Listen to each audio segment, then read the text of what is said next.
Good morning, team. This is your weekly word of encouragement for January 15th. And today I'm going to be in Genesis 32, 9 through 10. This is from my daily reading from the Bible in a year. I'm doing that again this year. It's been a year since I've done that, and want to get back into it. I think it's something I want to do every year.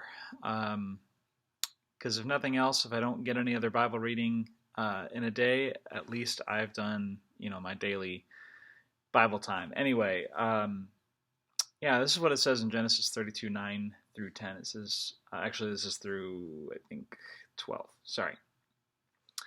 Jacob prayed, O God of my father, of my grandfather Abraham, and God of my father Isaac, O Lord, you told me, return to your own land and to your relatives, and you promised me I will treat you kindly. I am not worthy of all the unfailing love and faithfulness you have shown me, your servant.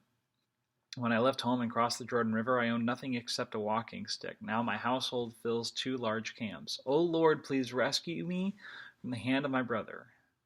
I am afraid that he is coming to attack me, along with my wives and children. But you promise me, I will surely treat you kindly, and I will multiply your descendants until they become as numerous as the sands along the seashore, too many to count.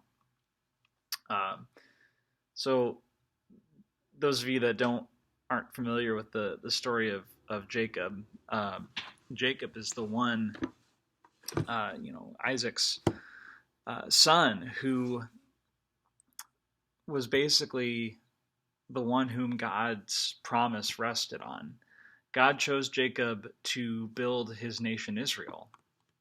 God later changes Jacob's name to Israel not long after this. If God's relationship with humanity was to be restored after the fall at creation, it had to be maintained through someone. If that wasn't going to be Adam, because Adam ultimately sinned right out the bat, and God destroyed the earth and reinstated his blessing through Noah, right? And eventually made a new covenant with Abraham. And that blessing and that covenant, the promise, was going to fall to Jacob.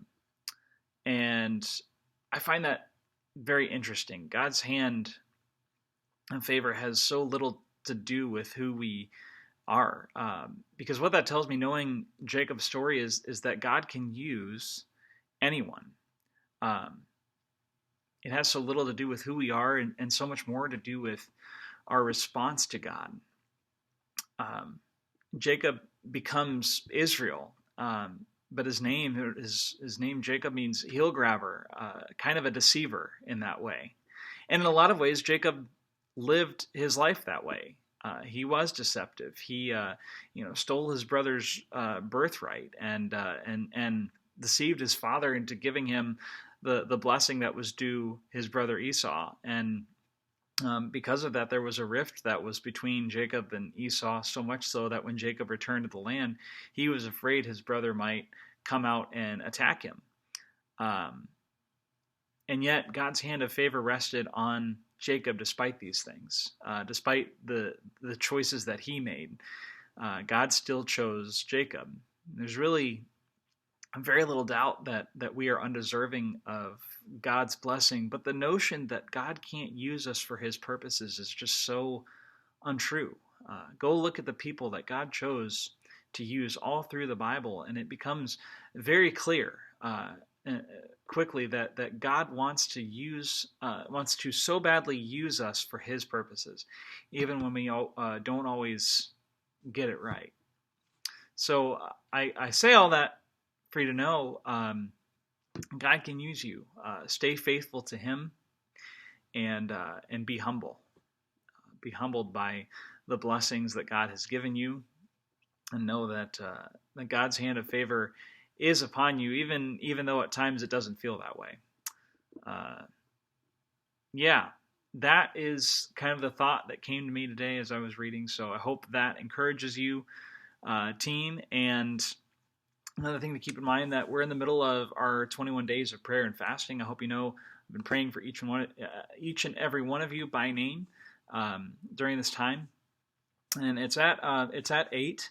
I don't know if that's before work for a lot of you guys or not, but I'd encourage you, and I almost want to ask that you absolutely come to this at least once. But I know I can't force you to come, but please, please, please, if you can make it just one time, we meet on Saturdays too. So if you can make it one time, do please try to.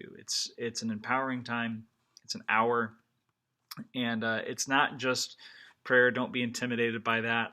We do have some time of worship, singing, and there's some parts of a message in there as well. It really comes down to about 30 or 40 minutes. It's about 30 minutes of individual prayer, and then about 10 or 15 minutes of corporate prayer. So I'd highly encourage you to come check it out if you've never been before. Don't be intimidated by that, but and bring your spouses along. It's a good time. Very empowering for your faith. Next Thursday night, other housekeeping items. Next Thursday would be the 20. Oh, what's that date? I'm sorry, I should have had this date lined up. It's the 23rd. Okay, so not this coming Thursday, but next Thursday. I will be out of town, so I'm going to get back to me and let me know if Tuesday night would work for practice next week, and we'll try to do that. If I don't know by the end of the day today whether or not next Tuesday will work for some of you, then we'll just plan on hopefully going through some of the songs this coming Thursday, tomorrow night. I think that's it. I want to make sure that you guys get a follow-up email just to let you know of the important stuff in this message. But hope you watched. Give me a like and a subscribe. Do all the YouTube stuff. Comment, participate. I'd love to hear your thoughts on this.